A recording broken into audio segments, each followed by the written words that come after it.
नमस्कार। श्रीमती मोहरी देवी तापड़िया कन्या महाविद्यालय जसवंतगढ़ के इस यूट्यूब चैनल पर मैं प्रवक्ता हनुमान शर्मा आप सभी विद्यार्थियों का हार्दिक स्वागत और अभिनंदन करता हूं।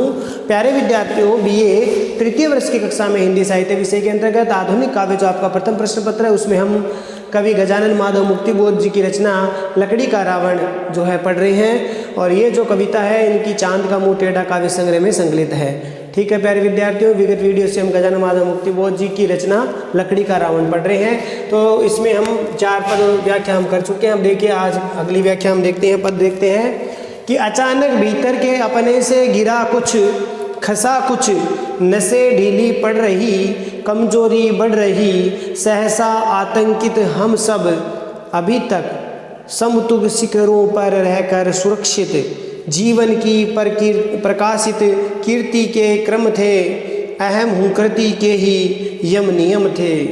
अब क्या हुआ ये दुस्सह हमारे सामने, हमारे घनीभूत कोहरे के लक्ष्य मुख, लक्ष्य वक्ष, सतलक्ष बाहु ये रूप, अरे लगते हैं घोरतर। ये क्या है? शब्द घोरतर है यहाँ पर प्यारे विद्यार्थियों। घोरतर शब्द है ये। घोरतर का मतलब होता है भयानक, भयंकर, अत्यधिक भयंकर। ठीक है। और बाहु मैंने भुजा, बहुत सारी भुजाएं हैं उस कोहरे की। सत लक्ष वक्ष का मतलब लाखों छाती, लाखों छातियां हैं उसकी। और क्या है? सत लक्ष बाहुएं, सैकड़ों लाखों भुजाएं हैं उसकी। ठीक है। लाखों सैकड़ों क्या है? भुजाएं हैं। और घनीभूत मैंने गहरा, लक्ष्य मुख मैंने लाखों, लक्ष्य मैंने लाखों, लाखों उसके क्या है? मुख, उसके मुख है उस कोहरे के। अहम हुंकृति का मतलब अहंकार की हुंकार, अहंकार की हुंकार, अहम हुंकृति। और कीर्ति यश के क्रम थे। समतुंग मन बहुत ऊंचे, बहुत ऊंचे, शिखरों पर, चोटियों पर, पहाड़ों पर। आतंकित थे, डरे हुए, भयभीत। सहसा मन अचानक, नसें ढीली पड़ रही थी। खसा मन खिसक रहा था, कुछ खिसक गया।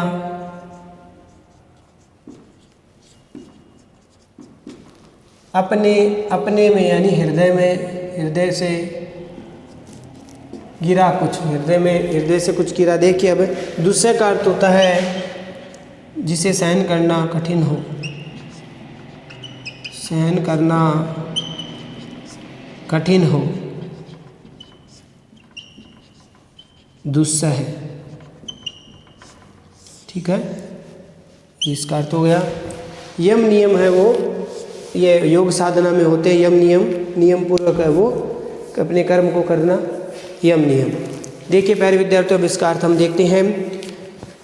गजानन प्रस्तुत पद्यांश कवि गजानन माधव मुक्तिबोध जी की रचना लकड़ी का रावण शीर्षक से उद्धृत है, जो कि चांद का मुंह टेढ़ा काव्य संग्रह में संकलित है। इसमें कवि ने कोहरे की परत जो है, कोहरे की जो परतें हैं, उन कोहरे की परतों से बनने वाली, हमने इस विगत वीडियो में पढ़ा था कि कोहरे से नई नई आकृतियाँ बन रही है, मानव की तरह विशाल आकृतियाँ बन रही है। तो उस कोहरे की परतों से बनने वाली अनाम, जो कोई नाम नहीं दिया जा सका, जो अरूप है, रूपहीन है, और भयानक आकृतियों को देखने से जो आश्चर्य हुआ, इसमें पीछे भी विगत वीडियो में पढ़ा ना, अजीब है, अजीब व गरीब है ये आकृति, ये रूप आकृतियाँ बड़ी आश्चर्य उसको होता है देख करके, बड़ी भयानक आकृतियों को देखने से जो आश्चर्य हुआ है और हार्दिक जो अनुभूति हुई है, उसका वर्णन यहाँ पर कवि के द्वारा किया गया है।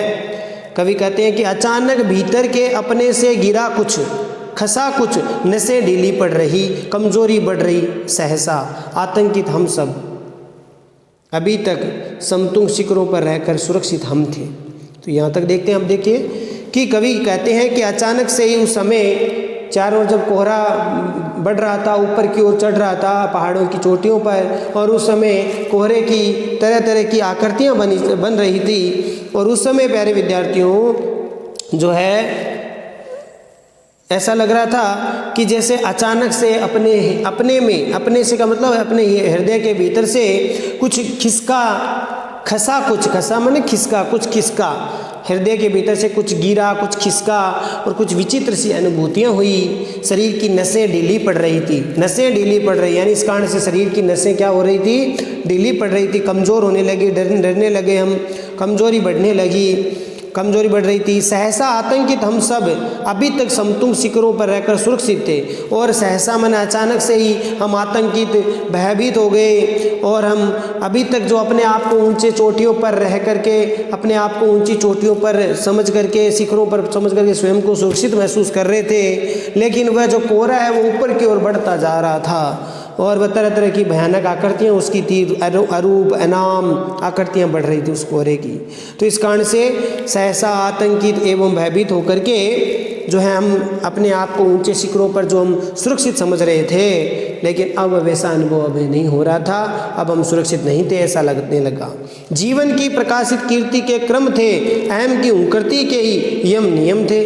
अभी तक जो हम अपने जीवन में प्रकाशित जो कीर्ति थी, यश थे, उसमें अपने आप को संपन्न समझ रहे थे, श्रेष्ठ समझ रहे थे, और अपनी श्रेष्ठता के कारण अहंकार से ग्रस्त थे। अहम उन्कृति के, अहंकार के ओंकार भरते थे, अपनी श्रेष्ठता के कारण, अपनी कीर्ति और यश के कारण जो है अहंकार, अपनी श्रेष्ठता के अहंकार से ग्रस्त थे, और यम नियमों का पालन भी करने में सिद्ध बने हुए थे। यम नियम थे, यानी यम नियमों का पालन करने में हम सिद्ध थे। सिद्धि को प्राप्त कर, एक जैसे कोई सिद्धि प्राप्त करने में योगी लोग यम नियमों का पालन करते हैं, ऐसे वह जो कवि है वो बता रहे हैं, जो दृष्टा है वो कह रहे हैं कि यम नियमों का पालन करने में सिद्ध बने हुए थे। परंतु अब ऐसा हुआ कि ये जो सबसे जो श्रेष्ठ उपाय थे वे एकदम, या जो श्रेष्ठ भाव थे वो एकदम से बदल गए हैं। अब क्या हुआ, ये दुस्सह सामने हमारे, लेकिन पता नहीं अचानक से ऐसा क्या हो गया, ये हमारे लिए कठिन हो गया। दुस्सह मैंने बड़े सहन करना हमारे लिए कठिन हो गया। सामने हमारे घनीभूत कोहरे के लक्ष्य मुख, उसके लाखों मुख हो गए, उस कोहरे के लाखों मुख हो गए, उस कोहरे के लाखों मुख होने लगे, और वह टेढ़ा मेढ़ा अरूप अनाम आकार का वह कोहरा उसके ऐसा लगने लगा जैसे कोई उसके लाखों लाखों मुख है वो हो गए हो। इस प्रकार से देखिए आगे, हमारे सामने जो घनीभूत यानी गहरा जो कोहरा था उसके लक्ष्य मुख यानी लाखों मुख हो गए। लाखों मुखों वाला वह कोहरा मुखाकृति वह धारण करने लगा, यानी वो उसके लाखों मुख हो गए, ऐसे लगने लगा जैसे लाखों मुखाकृति धारण करने लगा, और वह इतना दुस्सह्य बन गया, हमें डर लगने लगा, सहन नहीं कर सके हम उसको।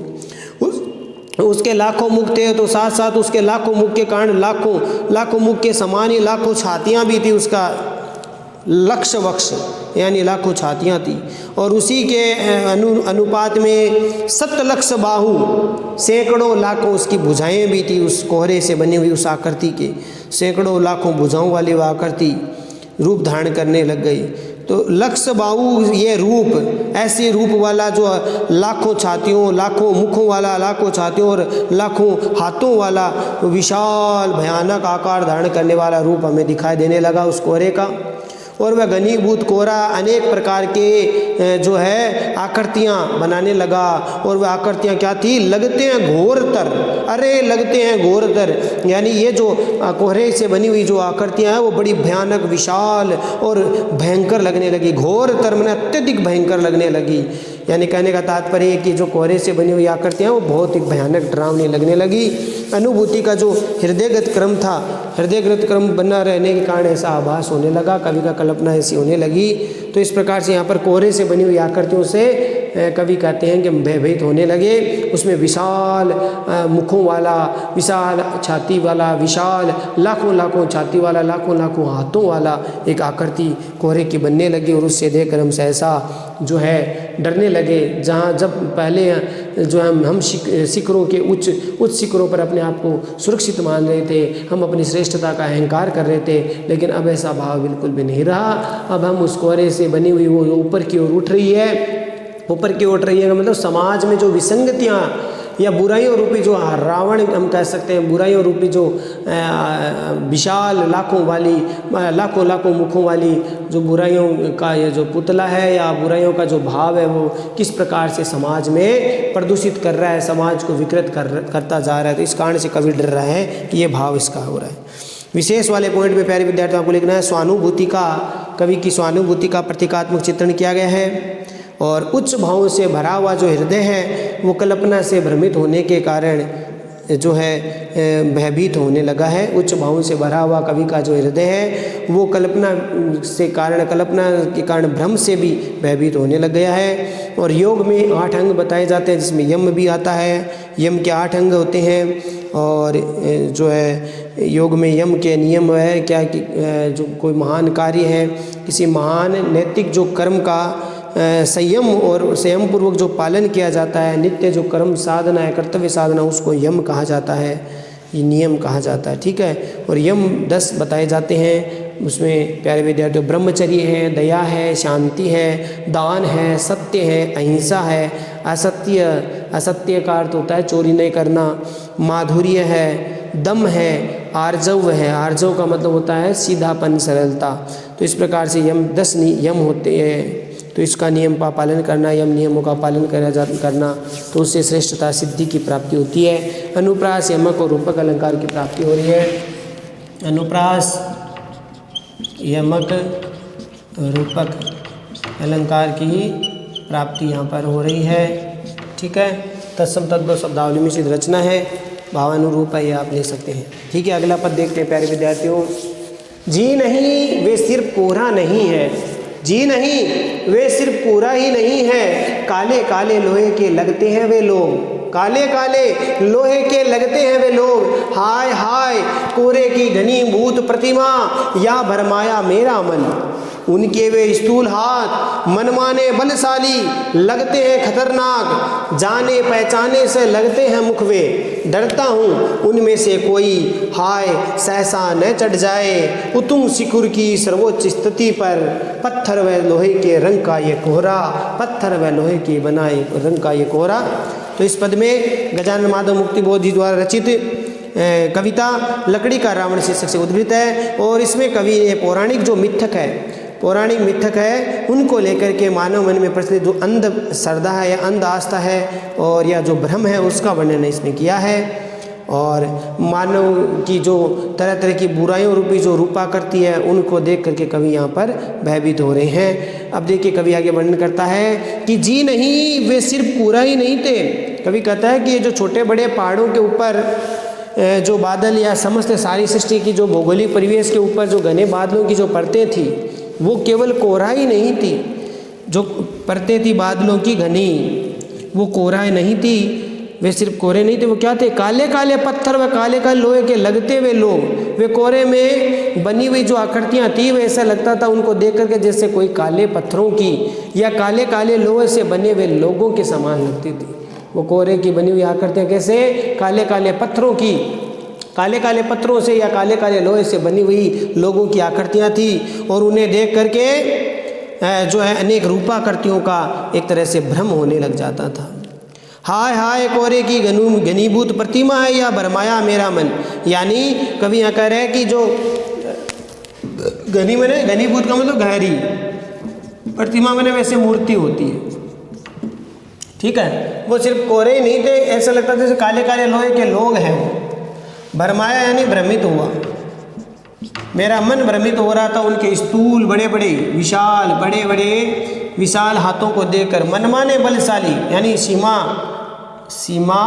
सीमातिशय बल उसमें उनमें था, ताकत थी, शक्ति थी और बड़े खतरनाक लग रहे थे। और उत्तुंग मन ऊंचे, ठीक है, थोड़ा सा अर्थ देख लेते हैं। ऊंचे, शिखर मन चोटी होती है, सर्वोच्च सबसे ऊपर की, लोहे के रंग का ये कोहरा देखिए। अब इसका अर्थ हम शुरू से बता देते हैं। तो कवि यहाँ पर कह रहे हैं कि उस समय अचानक से मेरे जो है, क्षमा करना, कि जो कवि यहाँ पर कह रहे हैं कि जो छोटे बड़े जो पहाड़ थे या सारा जो भौगोलिक परिवेश था उसमें जो बादलों की घनी कोहरे की जो परतें, बादलों की जो परतें थी वो केवल कोहरा नहीं थी, वे सिर्फ कोहरा नहीं थी तो वो क्या थी, वे काले काले पत्थर व काले काले लोहे के लगते हुए लोग, वो कोहरे से बनी हुई जो रूपाकृतियाँ थी, वे उनको देखकर ऐसा लगता है कि जैसे ये काले काले पत्थरों से बनी हुई या काले काले लोहे से बने हुए लोगों की आकृतियाँ हैं। हाय हाय कोहरे की घनीभूत प्रतिमा, ऐसा लगता है कि इनको देख करके, इन रूपाकृतियों को देख करके भ्रम हो जाता था। बड़ी आश्चर्य की बात है, वे कोहरे की जो घनीभूत प्रतिमा थी, मूर्तियाँ थी, उससे मेरा मन भ्रमा गया। और या फिर उस विशाल जो रूपा आकार जो कोहरा था उसको देख करके मैं मन में भ्रम हो गया, मुझे मन मेरा भ्रमित हो गया।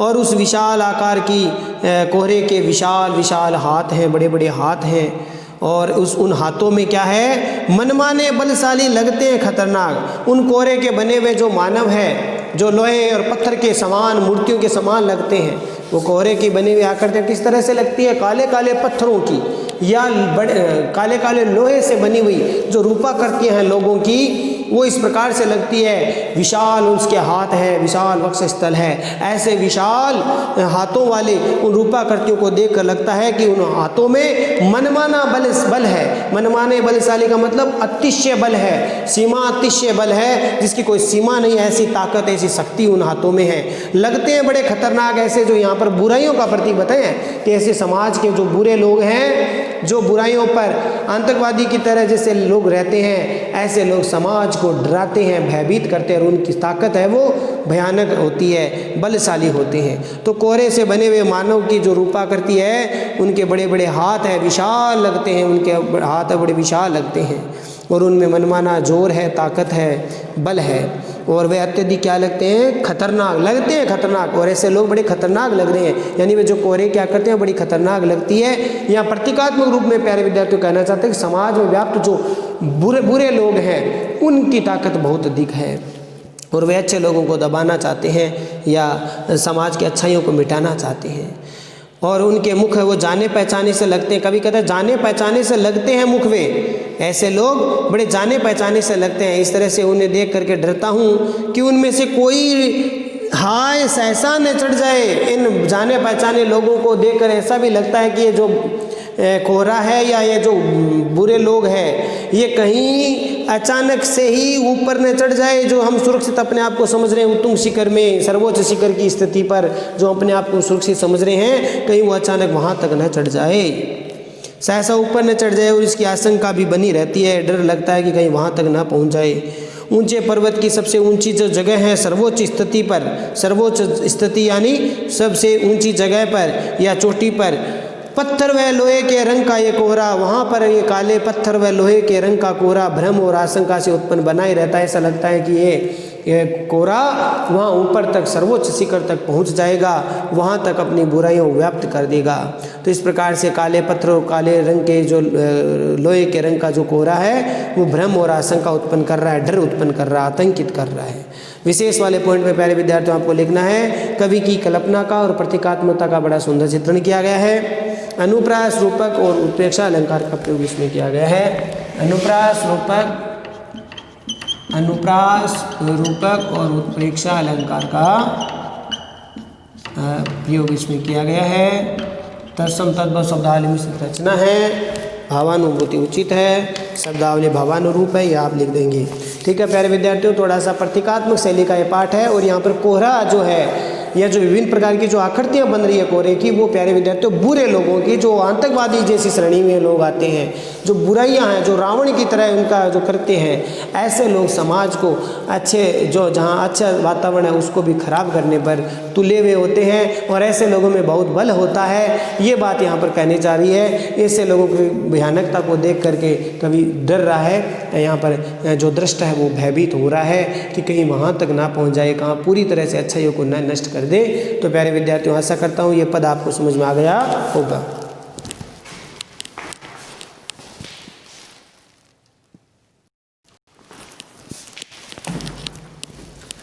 तो प्यारे विद्यार्थियों, आज के लिए बस इतना ही। अगले वीडियो में फिर हाजिर होंगे। लकड़ी का रावण गजानन माधव मुक्तिबोध जी की रचना के आगे के पदों की व्याख्या को लेकर। तब तक के लिए इन दोनों पदों की व्याख्या को ठीक प्रकार से समझेंगे, पढ़ेंगे और नोट्स बनाएंगे और याद भी करेंगे। चैनल को लाइक शेयर और सब्सक्राइब करना ना भूलें। जय भारत, जय हिंद, धन्यवाद विद्यार्थियों।